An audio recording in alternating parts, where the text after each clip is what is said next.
Hello, good morning and welcome everyone. तो कैसे हैं आप सभी लोग? मुझे उम्मीद है आप सभी बहुत बढ़िया और बहुत अच्छे होंगे। आज हम इस वीडियो में सॉल्व करने वाले हैं जूलॉजी का।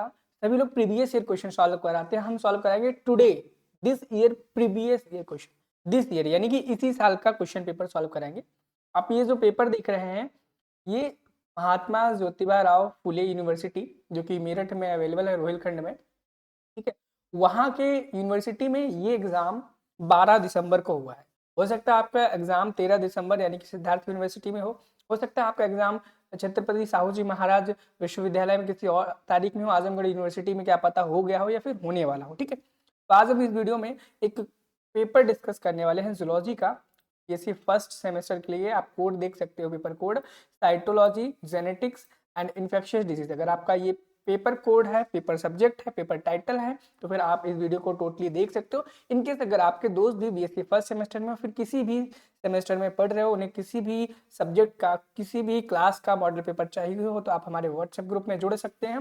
व्हाट्सएप ग्रुप का लिंक डिस्क्रिप्शन बॉक्स में दिया गया है, वहां से जुड़ जाएं। उस ग्रुप में आपके क्लास के बहुत सारे बच्चे, आप वहां पर अपनी चीजों को डिस्कस कर सकते हो और इस पीडीएफ को भी आप उस व्हाट्सएप ग्रुप से डाउनलोड कर सकते हो। देखो, ये चीज आपको सभी को पता होगा कि एक पेपर में 3 सेक्शंस होते हैं, very short, short type answer and long type answer. ठीक है, तो नोट देखेंगे यहाँ पे जो सेक्शन ए है, सेक्शन ए में जो आपके क्वेश्चन है, हर क्वेश्चन को आपको 75 वर्ड्स में करना होगा। 2 मार्क्स का एक क्वेश्चन होगा, यानी कि सेक्शन ए आपका 20 मार्क्स का होगा। 10 क्वेश्चन होंगे, इसमें कोई भी चॉइस नहीं होंगे, 10 के 10 क्वेश्चन आपको करने होंगे। ठीक है, और देखो यहाँ पर आज का पहला जो क्वेश्चन है बच्चों, पहला क्वेश्चन है write short note on cell adhesion on molecules. देखो, इस क्वेश्चन में पूछा गया है कि सेल एडिशन ऑफ मॉलिक्यूल्स क्या होता है, उसके ऊपर एक टिप्पणी लिखो। कितने शब्दों में? 75 से। देखो, हो सकता है आपके क्वेश्चन में एज इट इज आ जाए क्योंकि ये आज का ही पेपर है। ठीक है, और ये भी हो सकता है यहाँ पे अहेसन की जगह कोहेसन आपसे पूछ लिया जाए बच्चों, कोहेसन पूछ लिया जाए। क्या पूछ लिया जाए?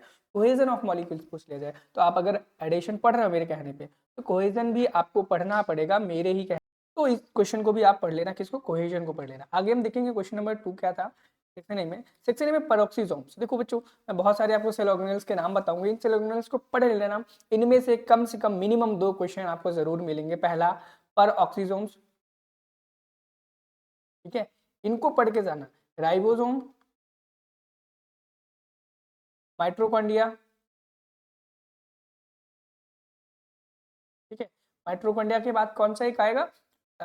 ER, endoplasmic reticulum. ठीक है, इस क्वेश्चंस को पढ़ के जाना। इतने मतलब इतना पढ़ना कंपलसरी, इसमें से यकीन मानो 2 क्वेश्चन बच्चों आपको जरूर मिलेंगे। और हो सके तो प्लास्टेट्स भी पढ़ लेना, इनमें से भी आने के, और इनको अच्छी तरीके से पढ़ना। जैसे कि अगर पेरोक्सिसोम आपसे पूछा जाएगा तो 1 या 2 नंबर के क्वेश्चन पूछा जाएगा, लेकिन जो माइट्रोकॉन्ड्रिया, ईआर, राइबोसोम ये पूछे जाएंगे, प्लास्टेट पूछे जाएंगे। हो सकता है आपसे 2 नंबर में भी पूछा जाए, हो सकता है आपसे 10 नंबर में भी पूछा जाए, हो सकता है आपसे 15 नंबर में भी पूछा जाए। ठीक है, चैनल को सब्सक्राइब कर लेना, चैनल पर नए हो, क्योंकि ये तो जूलॉजी का भी पेपर डिस्कस करें। जूलॉजी, बॉटनी, केमिस्ट्री, फिजिक्स और आपका जो को करिकुलम सब्जेक्ट जो आपके कॉलेज में नहीं पढ़ाया जाता, उसके ऊपर भी हम डिस्कशन करेंगे। नेक्स्ट क्वेश्चन है write a short note on chromatin organisation. ये इंपॉर्टेंट क्वेश्चन है बच्चों, cell cycle and cell division वाले यूनिट से। ठीक है, मतलब वही साइटोलॉजी वाले चैप्टर से है। ठीक है, तो इसमें आपको क्रोमैटिन के बारे में शॉर्ट नोट लिखना था। भैया क्रोमैटिन क्या होता है, कंडेंस्ड फॉर्म में कब होता है, कब नहीं होता है, सबसे ज्यादा कब कंडेंस्ड होता है। ठीक है, और सबसे ज्यादा कंडेंस्ड फॉर्म में हमें किस फेज में दिखाई देता है, ये चीज भी आप लिख सकते थे। हेट्रोक्रोमैटिन, यूक्रोमैटिन, जो मन में आप लिख सकते थे। ठीक है, और अभी मैं इस वीडियो में ये भी बताऊंगा कि कैसे आप अपने एग्जाम को बहुत बेहतरीन तरीके से लिख सकते हैं ताकि आपके नंबर बहुत ही अच्छे आ जाए। अगला क्वेश्चन है, ये भी सेल चैप्टर से ही है, सेल मेम्ब्रेन वाले टॉपिक से है। आपको शॉर्ट नोट लिखना है सेल सरफेस रिसेप्टर्स पर। किस पे? ये पेपर मुझे देख करके काफी हार्ड लग रहा है, जैसे बच्चों को भी बहुत हार्ड लगा हुआ। सेल सरफेस रिसेप्टर्स पर आपको शॉर्ट नोट लिखना है। अगर आपसे सेल सरफेस पर शॉर्ट नोट लिखने को बोला गया है, तो हो सकता है आपसे सेल मेम्ब्रेन के बारे में भी शॉर्ट नोट करने को बोल दे। तो याद रखना, अब सेल मेम्ब्रेन भी आपको पढ़ के जाना है इस सरफेस रिसेप्टर के साथ साथ में। अगला, ये क्वेश्चन बच्चों बहुत इंपॉर्टेंट है, monohybrid cross with the help of the suitable diagram. आपको एक मोनोहाइब्रिड क्रॉस बनाना है, सीखना है, नहीं आता है तो पढ़ लेना, और एक आपको सुटेबल डायग्राम भी बनाना है। बहुत इंपॉर्टेंट क्वेश्चन। अब ये तो आपसे 2 नंबर में पूछा जाएगा। इसी से मिलता जुलता यहाँ पे मोनो हाइब्रिड की जगह ये डाई हाइब्रिड कर सकते हैं। डाई हाइब्रिड करके आपसे 15 या 10 नंबर के क्वेश्चन में पूछ लेंगे। तो मोनो हाइब्रिड अगर आप पढ़ के जा रहे हो तो डाई हाइब्रिड क्रॉस भी पढ़ करके जाना। ठीक है, अगला जो क्वेश्चन है ये क्वेश्चन कहता है differentiate between sex influenced and sex limited characters. ठीक है, तो आपको यहाँ पर कुछ ऐसे डिफरेंसेस बताने हैं सेक्स इन्फ्लुएंस्ड कैरेक्टर के बीच में और सेक्स लिमिटेड कैरेक्टर के बीच में। ठीक है, तो ये कुछ बहुत ज़्यादा इंपॉर्टेंट क्वेश्चन है, हो सकता है आपके में ना आए, और ये 90% बच्चों के एग्जाम में क्वेश्चन नहीं देखने को मिलता है, बहुत कम देखने को मिलता है। आप इस क्वेश्चन को छोड़ भी सकते हैं। पेनिट्रेंस एंड एक्सप्रेसिविटी, हाँ इस क्वेश्चन को आप पढ़ सकते हो। पेनिट्रेंस एंड एक्सप्रेसिविटी ये भी काफ़ी अच्छे टॉपिक है, इनको भी अगर आप पढ़ के साथ हो अच्छा नंबर स्कोर कर सकते हो अगर ये आ गया तो, क्योंकि ये एक टॉपिक ऐसा है बच्चों, ये अधिकतर लोग छोड़ के जाते हैं। ठीक है, क्या करते हैं, छोड़ देते हैं और पढ़ते नहीं है। इनकेस अगर आपके पास किसी भी टॉपिक पे नोट नहीं जूलॉजी के, तो आप व्हाट्सएप ग्रुप ज्वाइन कर लो, उसमें एडमिन यानी कि मुझे मैसेज कर दो, मैं आपको नोट दे दूंगा। ठीक है, cytoplasmic inheritance is also important, आपको 5 और 10 नंबर के भी पूछा जा सकता है। क्रोमोसोमल एनोमलीज या फिर एब्रेजन एब्रेजन कह करके आपसे पूछा जा सकता है। प्लाज्मोडियम भी पढ़ लेना, प्लाज्मोडियम भी बच्चों बहुत इंपॉर्टेंट। ठीक है, इनके साथ साथ अब आपको कुछ चीजें मैं बता दूं। जियार्डियासिस बहुत ज्यादा फेवरेट है, जियार्डियासिस। ठीक है, वुकेरिया और ट्रिपोनीमा, ये तीनों चीजें पढ़ के जाना, एक जरूर आएगा इन तीनों में से। ठीक है, मतलब अगर आप चाहते हो 10 या 15 नंबर आपके सिक्योर रहे, तो इन 3 टॉपिक में से एक को एकदम रट लेना, तीनों को रट लेना, आपका एक क्वेश्चन सही जाएगा, चाहे वो 10 नंबर का चाहे वो 15 नंबर का। अगला सेक्शन आ गया है सेक्शन नंबर बी, जिसमें आपको क्वेश्चन के आंसर 200 वर्ड्स में देना पड़ेगा। टोटल आपको मात्र 2 ही क्वेश्चन करने हैं। अब देखो ऐसे बच्चे घबरा जाते हैं भाई इतने, मतलब हमें 200 वर्ड्स में आंसर लिखनी होगी 2 क्वेश्चन के। अब देखो यहाँ पे आपको question number 2, question number 3, question number 4, question number 5, इतने क्वेश्चन दिए गए हैं बच्चों, इतने क्वेश्चन दिए गए। इनमें से सबसे पहला क्या करना है आपको, कि सबसे पहले आपको सिलेक्ट करना है कौन सा क्वेश्चन आप कर सकते हैं। जैसे कि अगर मैं इस क्वेश्चन को करने बैठता है, मैं सबसे पहले सारे क्वेश्चन को पढ़ता है। जैसे give a brief account on chemical composition of RNA, give a brief account of JAK STAT pathway of the signal transduction, make a pedigree analysis of a human chromosome and pattern of inheritance। 4 question हो गए। अगला question है differentiate between virus, bacteria, fungi and protozoa. तो मेरे according अगर आपने कम पढ़ाई की है, कम नॉलेज है आपको, तो आप क्वेश्चन नंबर 2 की तरफ जाओ। ठीक है, और क्वेश्चन नंबर 5, आपको 2 ही क्वेश्चन करने हैं ना, तो आप इन 2 क्वेश्चन को मात्र सॉल्व करो, बाकी क्वेश्चन को आप छोड़ लो।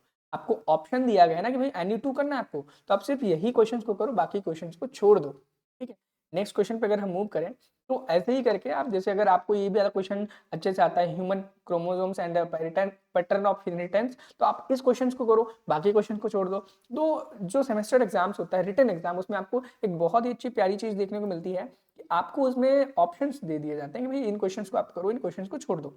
तो आपके पास भी चॉइस रहती है, तो चॉइस के अकॉर्डिंग काम करो, जिन क्वेश्चंस को आप अच्छे से कर सकते हो उन्हीं क्वेश्चंस को करो। अब देखो अगला सेक्शन, ये जो सेक्शन नंबर सी है बच्चों, इस सेक्शन में हर यूनिवर्सिटी में थोड़ा थोड़ा चेंज रहता है। जैसा इस यूनिवर्सिटी में क्या है, सेक्शन सी को इन्होंने बोल दिया कि सिर्फ आपको एक ही क्वेश्चन करना है, वो भी 25 नंबर का है, वो भी 800 वर्ड है। किसी किसी यूनिवर्सिटी में, अधिकतर यूनिवर्सिटीज में इसी क्वेश्चन को सेक्शन सी में ये 20 नंबर का क्वेश्चन कर देते, सॉरी 15 नंबर का क्वेश्चन कर देते हैं। 15 करने के बाद यहाँ पे वर्ड लिमिट ये 500 कर देते हैं, और आपको 2 क्वेश्चन पूछे जाते हैं, 2 क्वेश्चन पूछे जाते हैं। अब इन क्वेश्चन को आप एकदम ध्यान से देखो, मैंने क्या बोला था अभी कि आप बुचरेरिया, ट्रिपोनिमा और जियार्डियासिस ये पढ़ लेना ना। आ गया क्वेश्चन ना, life cycle pathogenicity of Wuchereria आ गया ना, और describe in detail process of protein targeting and sorting, endocytosis, exocytosis. ये देखो इस क्वेश्चन को भले आप छोड़ के आओ, ठीक है कोई दिक्कत नहीं, लेकिन इंडोसाइटोसिस और एक्सोसाइटोसिस जरूर पढ़ के जाना, आपसे शॉर्ट क्वेश्चंस में 1 या 2 नंबर में पूछ लिया जाएगा, बहुत इंपॉर्टेंट है। इंडोसाइटोसिस क्या होता है, एक्सोसाइटोसिस क्या होता है बच्चों, इसको पढ़ लेना, आपके एग्जाम में पूछे जाने की जो प्रोबेबिलिटी है वो 99% है। ठीक है, और अगर अगला क्वेश्चन यहाँ पे देखा जाए, describe in detail the process of mitosis, अगर आपसे माइटोसिस पूछा गया तो मियोसिस भी पूछा जा सकता है, तो मियोसिस को भी तैयार करके जाएं। और यहाँ पर अगर आपसे केमिकल कंपोजिशन या केमिकल नेचर ऑफ आरएनए पूछा था, तो आपसे डीएनए का भी पूछ सकता है बच्चों, तो आप डीएनए का भी पढ़ के जाओ। मुझे लगता है आपको ये पेपर आज का बढ़िया लगा होगा, थोड़ा हार्ड लगा होगा। ठीक है, हालांकि इतना हार्ड हर यूनिवर्सिटी में नहीं आता, और सिद्धार्थ यूनिवर्सिटी में जैसे और कानपुर यूनिवर्सिटी में बहुत इजी पेपर आता है, इससे कई गुना इजी पेपर आता है। मैंने टोटल 4 लेक्चर्स बना चुके हैं, चौथा था। अगर अभी तक आपने सारे लेक्चर्स नहीं देखे, एक बार जरूर विजिट करके देखो, सारे मॉडल पेपर अगर आपने सॉल्व किए हैं तो गारंटी है आपके 75 में से 70 नंबर कहीं नहीं गए, और हो सकता है 75 में से 75 बच्चों आ जाएं। तो सारे मॉडल पेपर्स को देखना, प्रीवियस ईयर क्वेश्चंस भी हैं, कुछ उसमें मैंने बताया है कौन सा प्रीवियस है, कौन सा मॉडल है। जब आप वीडियो को खोल के देखोगे उसमें आपको देखने को मिलेगा। और मिलते हैं नेक्स्ट वीडियो में एक नए सब्जेक्ट के साथ। किस सब्जेक्ट का नेक्स्ट हम लेकर के आए, उस चीज़ को आप कमेंट सेक्शन में हमें ज़रूर बताएं। Thank you, have a nice day, bye bye.